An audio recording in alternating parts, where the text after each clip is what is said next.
Hey guys, what's going on? It's Eric Stark from the Faceless Leaders Group, and I just got off the phone with the seller that I've been having some conversations with for quite some time.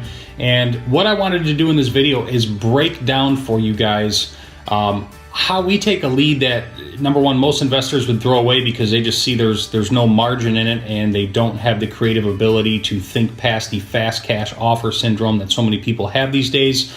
But I wanted to make this video to show you guys how Steve and I take down properties and pretty much got away from throwing away leads that most people can't do anything with, to instead of just wholesaling and making fast cash, we learned how to control great assets with minimum amount down.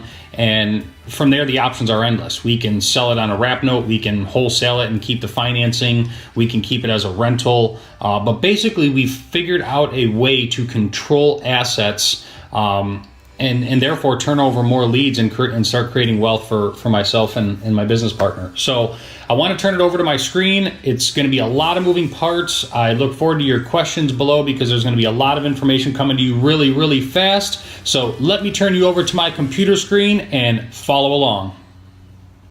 All right, so I wanted to take a moment and give you guys the facts and kind of a visual of exactly what kind of opportunity that we're looking at. And again, keep in mind that this stems from, a long line of frustration of, not only ourselves, but people coming to us saying, I just wish there was more I could do with the leads that we're getting inside of our business that I wish I could figure out a way to take down. So I'm going to give you guys a brief introduction into how Steve and I take down properties, start building wealth, and kind of how you guys can get the tip of the iceberg on understanding creative real estate financing. So what you're looking at in front of you is a duplex property that generates $1,350 per month. There's an upper and a lower unit. It's in an A-class, awesome location, which in my opinion, if location means everything. If you have a great location, it doesn't matter if you have an absolute tear down, condemned property, you have options. Now, you can take the most beautiful property in a terrible location and have zero options. But in this instance, we have an A-class location, which allows us to have many possibilities of what we can do with that deal. The property is off the market. We've been having conversations with the seller for like the last year or so, and kind of been doing the slow dance. You've heard Steve and I talk about the slow dance with our sellers. And we've kind of moved him along the transition of getting him out of La La Land, which he thinks his property is worth an astronomical amount in cash.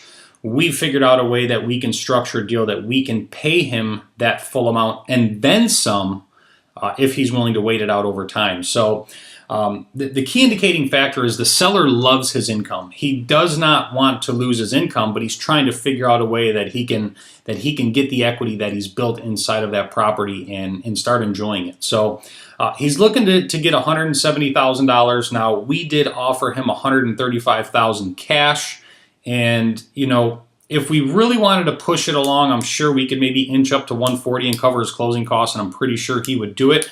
But nonetheless, he's stuck at his 170. He's looking for a large down payment because he wants somebody who's vested in the property. And my whole rebuttal to the people that want large down payments is, what kind of condition is it in?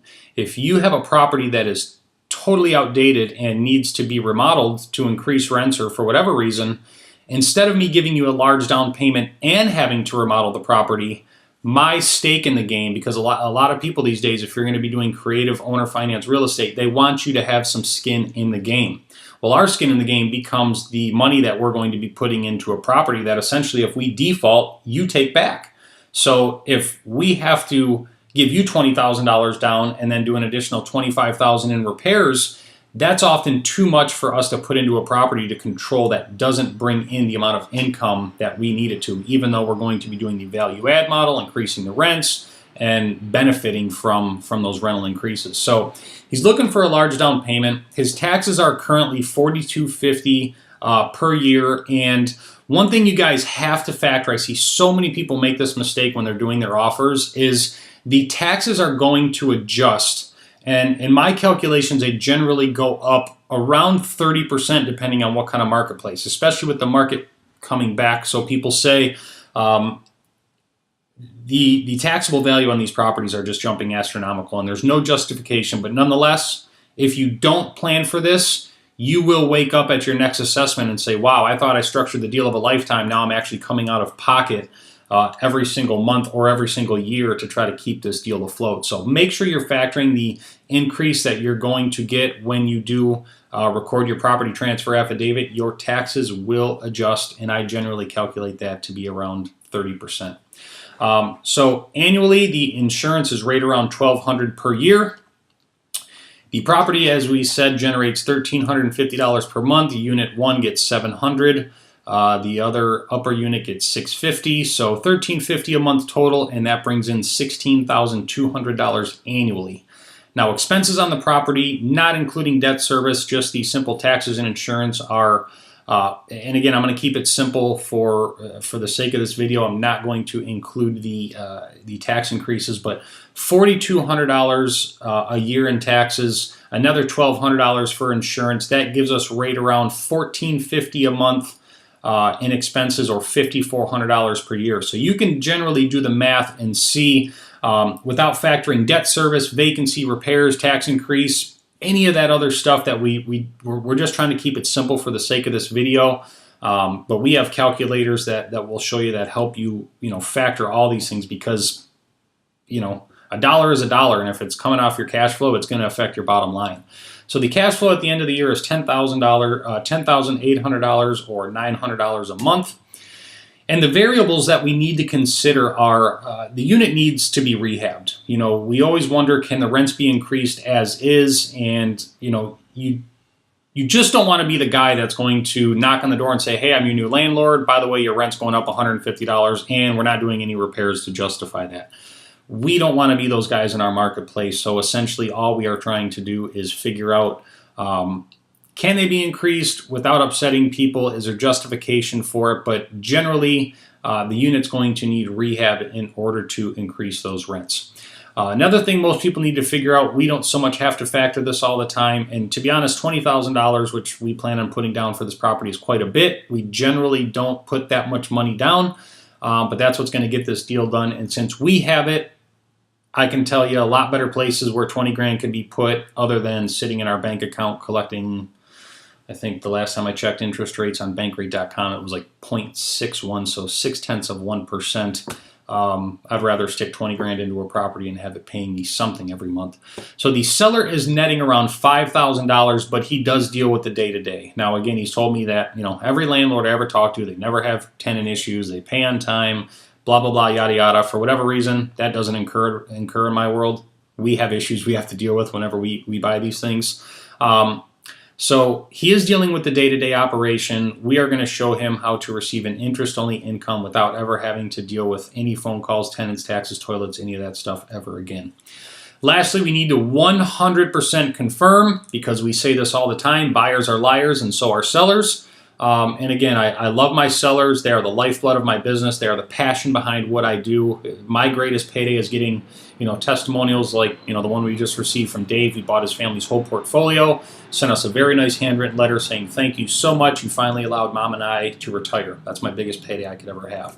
But we need to 100% confirm that no other expenses for the seller exist.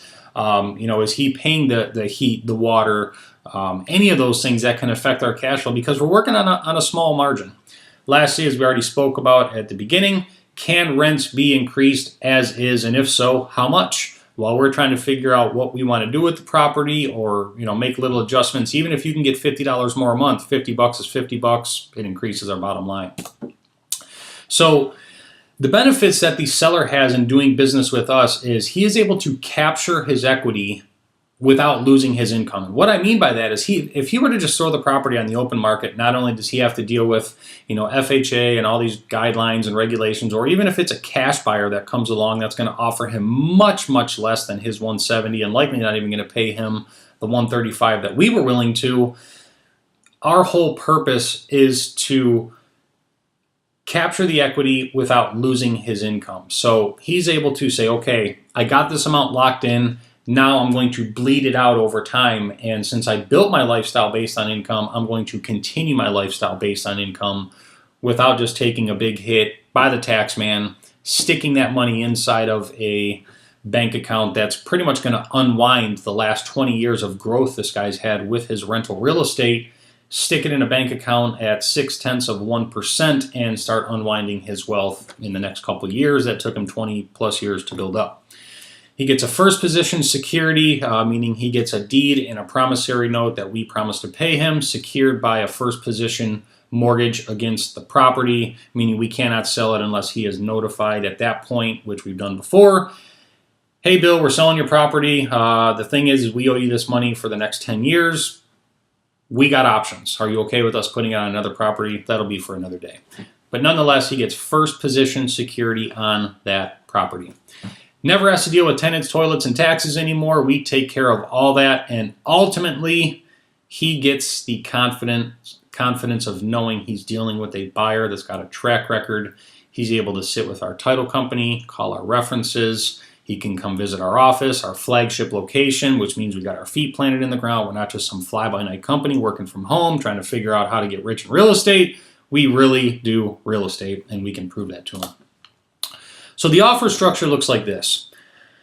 And again, this is my number that I'm pretty confident that I'm going to take down, because I'll explain what my goal is with this property, and I'm sure my partner's probably got a little bit different idea of what we're going to do, but I'm going to show you exactly why these deals make sense, especially for wholesalers that are just looking to transition into cash flow, but may not have a big reserve for down payments, for repairs, for vacancies and things like that. So my whole goal is to help you guys transition from the wholesaler into a wealth builder and understand how to do creative real estate financing. So the offer structure looks like this. $160,000 purchase price. We are going to put $20,000 down. The seller is going to carry a $140,000 note. What I mean by this, guys, is if we were going to if we were simply going to go to the bank and pull out money to buy it from them, we would just go to our bank and pull out cash at our expense and go simply buy this property from him. But since the seller is going to be, ultimately the seller becomes the bank. That's what we're doing here. We are making the seller the bank, and he's going to be carrying a $140,000 note at 3% on a 10-year term. He wants money for the long term. He's 72 years old. Said he doesn't really need any more cash in life. He just wants to get an income for the rest of his life, and hopefully it'll go to his wife, his kids, his grandkids. That's his wish for this property. So interest-only payments of $350 a month, or $4,200 per year. $4,200 per year times 10 years is an additional $42,000. So the $160,000 original purchase price plus the $42,000 gives the seller the grand total of $202,000 that he ultimately sold his property for. Now, again, when you hear these numbers, you're like, wow, why would you overpay like that? Why would you structure this deal? And the bottom line is you're going to pay for money somewhere. Most people don't have the $160 to pull out of their own bank account to go cash people out. You're going to be paying money, and most likely it's hard money. And as you see, we're borrowing this guy's funds at 3%. You can't even go to a bank and get money at 3%. And it is a little bit painful to know that we're paying this guy $32,000 more than he's initially asking for, but it's a seller benefit. We know we have to pay for money. We don't mind rewarding people that are going to pretty much work with us to help us. What we call this is passing the baton. He's handing us a property. We get to build wealth and take care of it. And in instance, he gets rewarded for being a part of that through us being good stewards and us paying him some pretty good interest. Now, where we do have the ability to go back and say, man, there's flexibility here. If I could show this guy that he was making $190, he may be perfectly happy. So what you could always do, and I'm going to go out to my calculator here and show you guys this real fast. You can always change the way that this debt is structured and say, let's say we wanted to offer him $150,000 and give him the $20,000 down payment. Let's just say we wanted to make it a $10,000 down payment. As you can see, what we're doing now is we're finding out what kind of maneuverability we have. So if I gave him $150,000 with 10 grand down, it's still the same interest, it's still the same annual amount, it's still the same monthly interest amount. Nothing changes whatsoever. The only difference is over time, he essentially doesn't have the total amount, but you can see he's still going to be earning the $42,000 over that time frame. So again, I don't want to confuse you with throwing too many things at you, and I know I've already thrown a lot, but ultimately this is the place where you will determine whether you have some maneuverability of working with those numbers and going back and readjusting. Now, what you could do is say, okay, I'm perfectly comfortable paying the 160, 20K down, but maybe I'll start at 150 with 10K down. And if he says, I really wanted to be at 170, I really wanted more down, you're already prepared to go up to the 160 with 20K down. You're already pretty comfortable with that. So essentially, you're starting with the lower offer and you're giving yourself room to negotiate if you need to essentially come up. So benefits to us are we get to control a great asset for little money out of pocket. There is huge room to increase the value of this property. In this community, there's actually new construction going on. Landlords are paying top dollar because all these techies and these these new hipsters and these millennials are moving into these towns, and the demand is just absolutely, it's so incredible how much demand there is for these small spaces. You don't need, several thousand square feet anymore. These people are moving into 3, 4, 5, 6, 700 square foot properties that are, done up with IKEA furnishings, and they are paying an absolute top dollar premium for rent. One of the greatest benefits that we will discuss more as you get to know Steve and I is the movable financing. And what that gives us the ability to do would be to call one person after we close this deal, sell it for cash, and pretty much just say, hey, John, we sold the property. We're going to move your money over somewhere else, because the only thing John ever wants to do is collect money for life. And as long as we have security and collateral that secures that, John's good to go. So we could sell this on a wrap note. We could remodel it, increase the rents, and keep it. If we really wanted to, we could structure a deal where we knock down the building and actually build a brand new townhouse-style duplex like Steve and I did on 5th Street in downtown Royal Oak. I don't know if you guys followed that project, but essentially this is exactly what we did. Is we found a property that's already zoned for 2 units and knocked it down and built 2 gargantuan 3-story subterranean parking, 3-bed, 2-bath, 2,500 square foot units that sold. So they were built kind of like houses, although they were brownstone condos, but they sold at the condo price per square foot, which was one of the first times it's ever been done in this city. And it was just a phenomenal project that Steve spearheaded and is just absolutely masterful visionary on. So my vision for this deal, and again, I love everything about keeping this property and getting the cash flow and building wealth, but I'm a lifestyle person. I want money with minimal management, even though we have the best management team in our office that handles all these things. I just simply like the idea of selling a property on a wrap note. And what a wrap note is when I get a property on great terms, great financing, that allows me to go back to people that I know that are paying premiums and say, not only can I bring you a great deal, but I can finance it for you.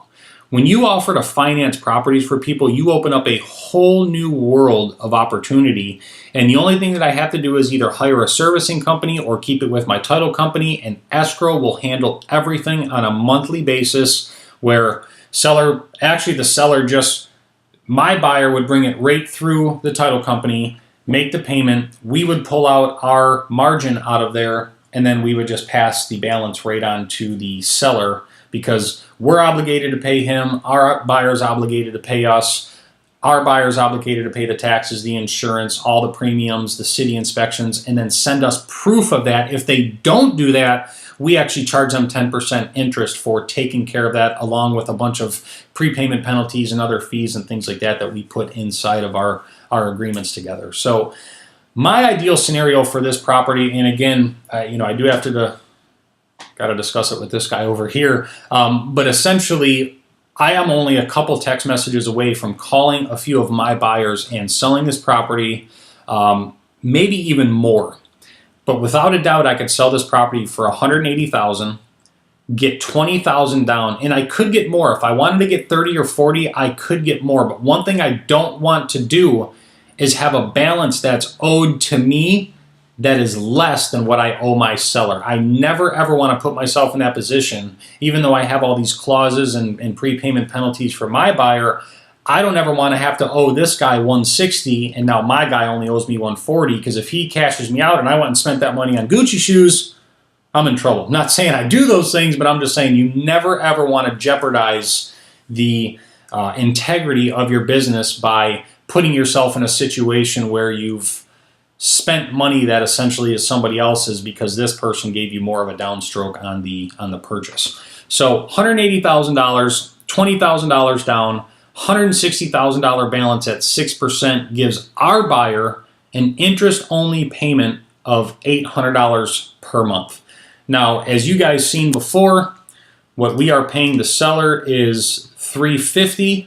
We are going to get $800 a month, so that means we are making $450 simply off of managing a note for a property. We no longer deal with tenants. We no longer deal with taxes.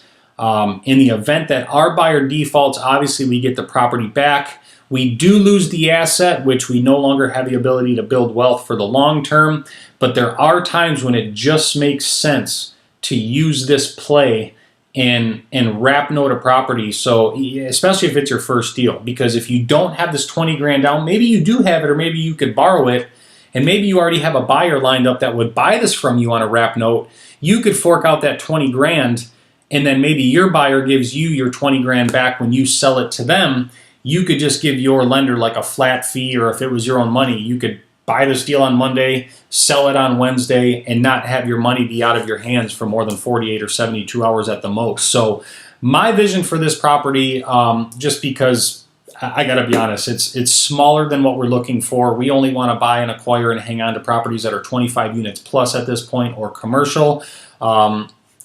Very little margin to be made, and it's just a lot of work to deal with these little one-off 2, 3, 4 unit properties. So it's a great strategy. We've done this over and over again. There are a lot of moving parts. I know you got questions. There's a podcast link that you can actually subscribe to below that will explain exactly how in detail to do deals like this further. Steve and I are fully accessible. We got the meetup group, the Faceless Leaders. You can go to innercirclepodcast.com and subscribe to that, where we answer all of your questions. You can sign up for your strategy call. You can get your free book at ericsfreebook.com. That will just give you a ton of personal advice just like this, not handing you off to a coach. You get direct access to Steve and I so we can help you inside of your real estate business. But I want to hear from you guys. I want to know what questions you have. So many people come to us, in our groups and our meetup and our mastermind and through these podcast calls that we do, and they just want to know how they can